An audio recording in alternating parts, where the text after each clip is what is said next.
Bismillahirrahmanirrahim. Assalamualaikum warahmatullahi wabarakatuh.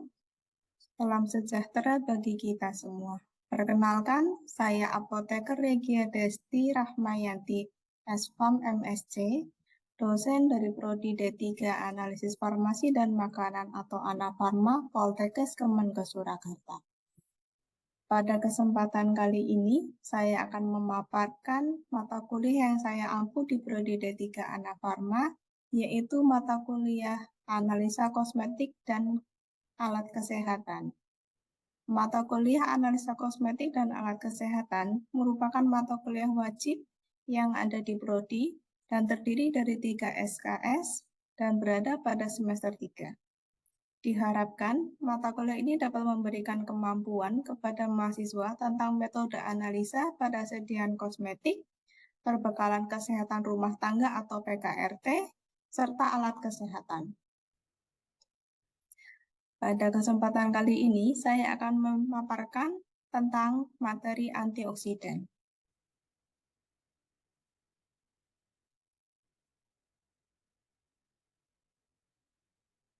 Capaian pembelajaran mata kuliah setelah mengikuti mata kuliah ini, diharapkan mahasiswa mampu mendeskripsikan metode analisis aktivitas antioksidan.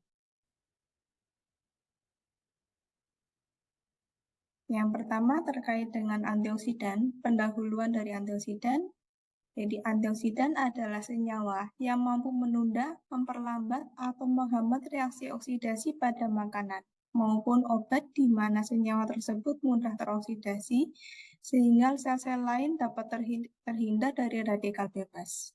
Sementara radikal bebas adalah suatu molekul yang relatif tidak stabil dengan atom yang pada orbit terluarnya memiliki satu atau lebih elektron yang tidak berpasangan. Molekul yang kehilangan pasangan tersebut menjadi tidak stabil dan radikal, dan supaya menjadi stabil, maka molekul ini berusaha mencari pasangan elektron dengan cara merebut elektron dari molekul lain. Digambarkan pada slide ini yaitu radikal bebas yang berwarna merah, di mana radikal bebas tersebut memiliki elektron yang tidak berpasangan pada kulit terluarnya. Untuk menjadi stabil, maka dia merebut elektron dari senyawa lain, bisa dari sel manusia, dan ketika merebut molekul dari sel, maka mengakibatkan kerusakan DNA sehingga mengakibatkan berbagai macam penyakit. Senyawa radikal merupakan salah satu faktor penyebab dari kerusakan DNA di samping penyebab lain seperti virus. Bila kerusakan tidak terlalu parah, ini bisa diperbaiki oleh sistem DNA repair, namun bila sudah menyebabkan rantai DNA terputus, maka akan mengakibatkan gangguan pada sel. Radikal bebas atau reaktif oksigen species atau ROS yang ada yaitu yang pertama adalah superoksida, yang kedua hidroksil, kemudian peroksil, hidrogen peroksida, oksida nitrit, peroksinitrit, asam hipoklorit, dan single oksida.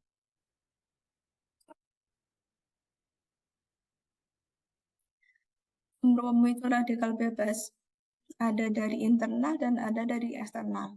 Dari internal yaitu dari dalam tubuh, ini berasal dari oksigen yang kita hirup, kemudian ada metabolisme aerobik yang merupakan proses penting dalam kehidupan organisme, kemudian diikuti dengan pembentukan radikal bebas. Proses metabolisme ini terjadi karena oksidasi zat makanan yang dikonversi menjadi senyawa pengikat energi dengan bantuan dari oksigen. Dalam proses oksidasi tersebut juga terbentuk radikal bebas anion, superoksida, dan hidroksiradikal.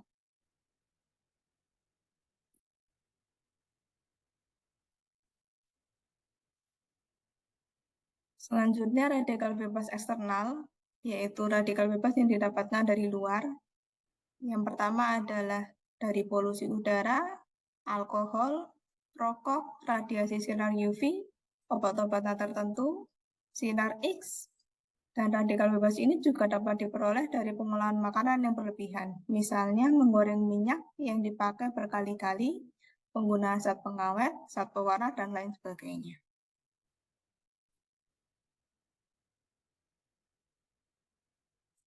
Pembentukan radikal bebas dapat diperoleh dari yang pertama adalah paparan dari sinar matahari, kemudian polusi dari udara, kemudian ada radiasi ionisasi, kemudian ada dari merokok, dari metabolisme dalam tubuh sendiri, serta adanya inflamasi atau peradangan. Inflamasi dan radikal bebas lain ini dapat menyebabkan kerusakan pada DNA yang kemudian dapat menimbulkan berbagai macam penyakit. Selanjutnya antioksidan. Ada beberapa jenis antioksidan. Yang pertama adalah antioksidan endogenus, yaitu antioksidan yang dihasilkan oleh tubuh.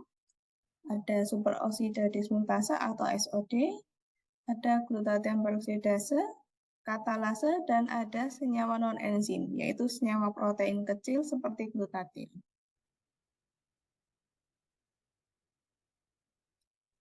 Selanjutnya ada antioksidan eksogenus atau antioksidan yang didapatkan dari luar tubuh, yaitu ada antioksidan alami didapatkan dari sayuran, buah-buahan, dan lain sebagainya, dan ada antioksidan sintetis yang dibuat oleh manusia. Berikut merupakan contoh tanaman potensial yang mengandung antioksidan. Dapat berasal dari sayur-sayuran seperti brokoli, kubis, dan sebagainya, buah-buahan seperti anggur, alpukat, jeruk, dan sebagainya, rempah-rempah seperti jahe, temulawak, kunyit, dan sebagainya, dan tanaman lain seperti teh, ubi jalar, kedelai, dan sebagainya. Golongan senyawa yang berada pada tanaman tersebut biasanya merupakan turunan fenol seperti flavonoid, turunan asam hidroksiamat, kumarin, tokoferol, asam organik, vitamin C, dan lain sebagainya.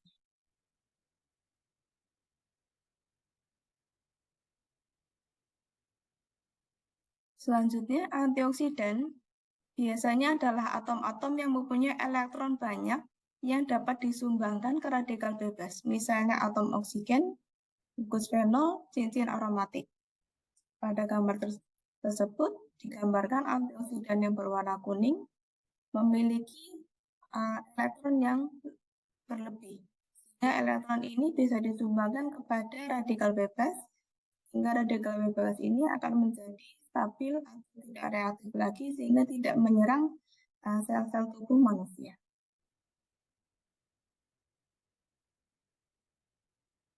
Antioksidan pada makanan misalnya adalah BHT atau butil hidroksitoluen dan BHA atau butil hidroksianisol.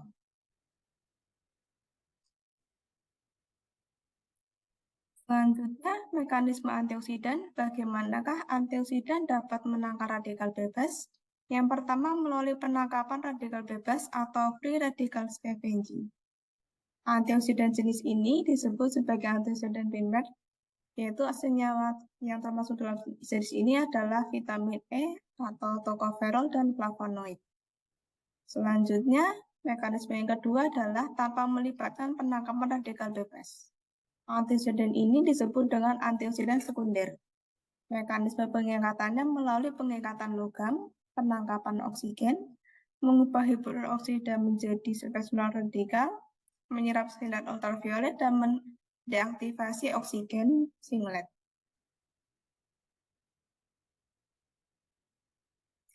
Berikut adalah mekanisme antioksidan, yaitu yang pertama tadi, jadi antioksida memiliki banyak elektron bebas, kemudian disumbangkan kepada radikal bebas, sehingga radikal bebas tersebut menjadi lebih stabil.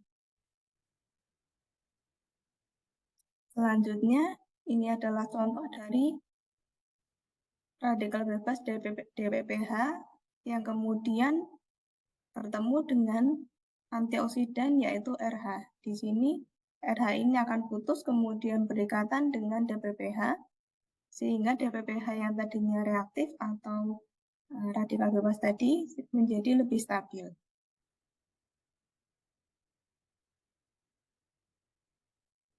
Berikut merupakan bahan tambahan pangan antioksidan yang diperbolehkan di Indonesia, meliputi asam ascorbat atau vitamin C, natrium ascorbat, kalsium ascorbat, dan seterusnya.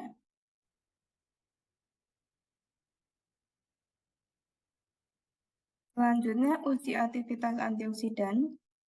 Beberapa metode ujian dapat digunakan untuk melihat aktivitas antioksidan. Yang pertama ada metode DPPH dan yang kedua adalah metode CR. Yang pertama metode DPPH. DPPH atau 1,1-divinyl-2-pikrylhidrazil. Salah satu metode yang digunakan untuk pengujian aktivitas antioksidan adalah metode DPPH. Metode DPPH ini didasarkan pada kemampuan antioksidan untuk menghambat radikal bebas dalam mendonorkan atom hidrogen. Uji aktivitas antioksidan dengan metode DPPH menggunakan 1,1-divinyl-2-pikrylhidrazil atau DPPH sebagai radikal bebas. Prinsipnya adalah reaksi penangkapan hidrogen oleh DPPH dari senyawa antioksidan yang mengubahnya menjadi 1,1-divinyl-2-pikrylhidrazil. Jadi DPPH di sini sebagai radikal bebas, kemudian akan menangkap atom hidrogen dari antioksidan sehingga DPPH ini akan menjadi lebih stabil. Selanjutnya, DPPH hasilnya berwarna ungu, kemudian dari warna ungu tersebut akan berubah menjadi warna ungu kemerahan. Nah, ini dilihat untuk mengetahui aktivitas senyawa antioksidan.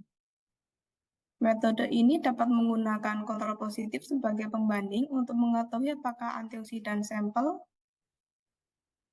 dapat berubah dari tokoferol, PHT, quercetin, dan vitamin C.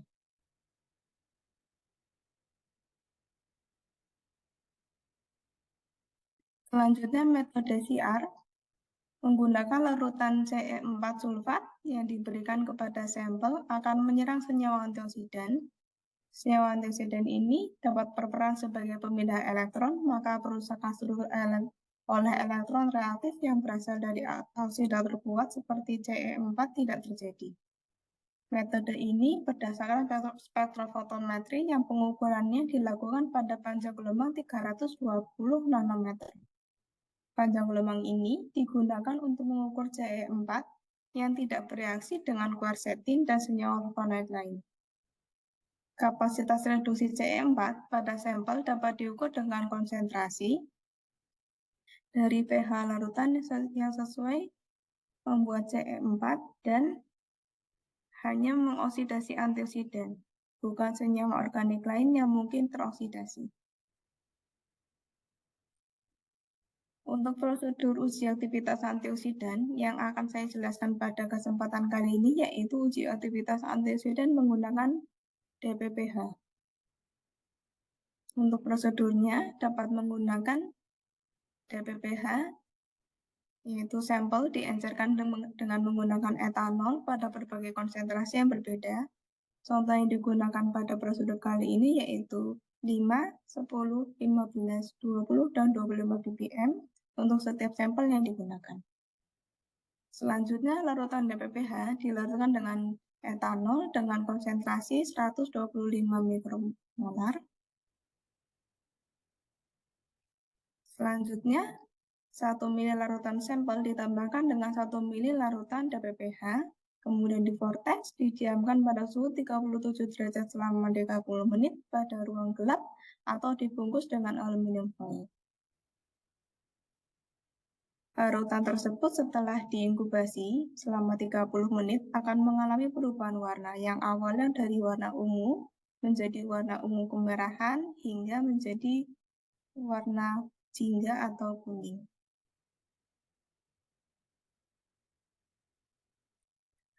Selanjutnya, absorbansi diukur dengan menggunakan spektrofotometer pada panjang gelombang 517 nanometer. Panjang gelombang 517 ini merupakan panjang gelombang untuk mengukur DPPH. Selanjutnya, larutan DPPH juga diukur tanpa sampel tanpa larutan DPPH tanpa sampel juga diukur absorbansinya. Selanjutnya untuk mengukur kontrol, jadi langkah 1 sampai 6 dilakukan dengan menggunakan kontrol quercetin dengan konsentrasi yang sama yaitu 5, 10, 15, 20 dan 25 ppm. Selanjutnya aktivitas penangkapan radikal bebas DPPH ini dapat dinyatakan sebagai persen penghambatan terhadap radikal DPPH. Nilai konsentrasi efektif yaitu bilangan yang menunjukkan konsentrasi ekstrak mikrogram per mili mampu menghambat 50% dari oksidasi dinyatakan dengan IC50 atau EC50. Selanjutnya, suatu senyawa dikatakan sebagai antioksidan yang sangat kuat jika nilai IC50-nya kurang dari 50 ppm, kuat apabila nilai IC50-nya 500 sampai 100 ppm, sedang apabila nilai IC50-nya 100 sampai 150 ppm, dan lemah apabila nilai IC50-nya 151 sampai 200 ppm. Semakin kecil nilai IC50, maka semakin tinggi nilai antioksidannya. Untuk menghitung persen penghambatan, maka digunakan rumus yaitu persen penghambatan adalah A min B dibagi A dikali 100%, di mana A adalah absorbansi tanpa penambahan sampel atau standar, kemudian B adalah absorbansi dengan penambahan sampel atau standar.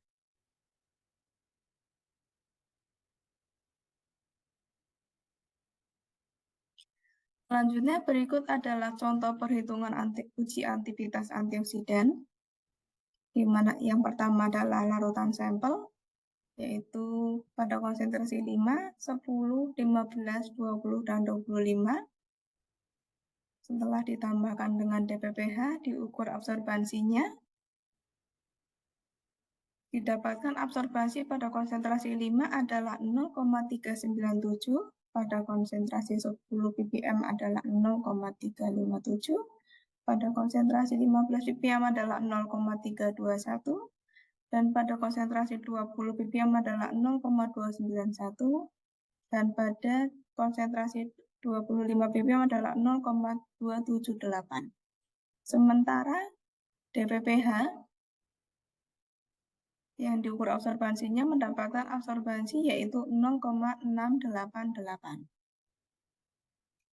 Selanjutnya dihitung persen penghambatan dengan menggunakan rumus tadi yaitu rumus A min B dibagi B dikali dengan 100%, maka didapatkan persen penghambatannya untuk konsentrasi 5 yaitu 42,29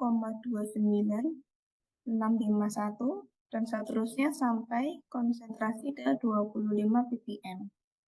Selanjutnya dibuat kurva persen penghambatan dengan konsentrasi dan didapatkan persamaan reagensi linear yaitu Y sama dengan 0,8837 X plus 38,953 dengan R kuadratnya yaitu 0,9711.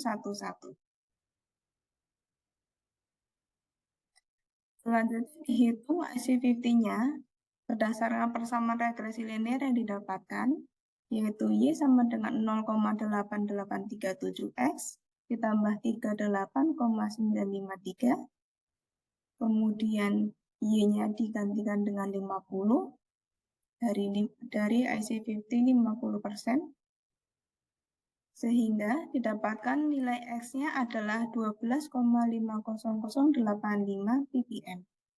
Sehingga nilai IC50 yaitu 12,50085 ppm. Selanjutnya, larutan kontrol diperlakukan sama, yaitu dibuat konsentrasi 5 hingga 25 ppm, kemudian dihitung absorbansinya. Setelah itu dihitung persen penghambatannya.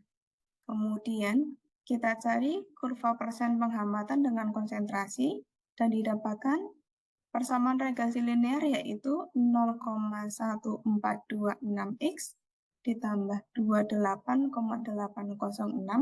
dengan R kuadrat adalah 0,9192.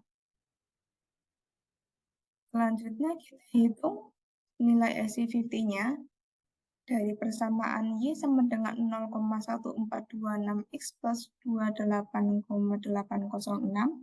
Kita masukkan nilai Y adalah 50, sehingga kita dapatkan nilai X-nya adalah 148,6255 ppm. Sehingga nilai SI50-nya adalah 148,6255 ppm. Selanjutnya, interpretasi hasil uji antioksidan, yaitu nilai uji aktivitas antioksidan sangat kuat jika nilai SI50-nya kurang dari 50, kuat jika nilai SI50-nya 50 sampai 100, sedang jika nilainya 100 sampai 150, dan lemah jika nilainya 151 sampai 200 ppm. Di mana SI50 sampel didapatkan 12,50058, sehingga aktivitas antioksidannya adalah sangat kuat. Sementara SI50 kontrol yaitu didapatkan antioksidannya adalah 148,6255 ppm, sehingga aktivitas antioksidannya adalah sedang.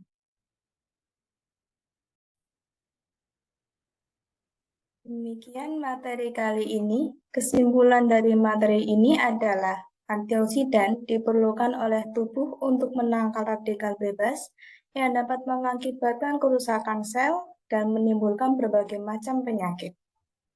Sumber antioksidan dapat berasal dari dalam tubuh seperti superoksida dismutase, glutathione peroksidase, dan katalase.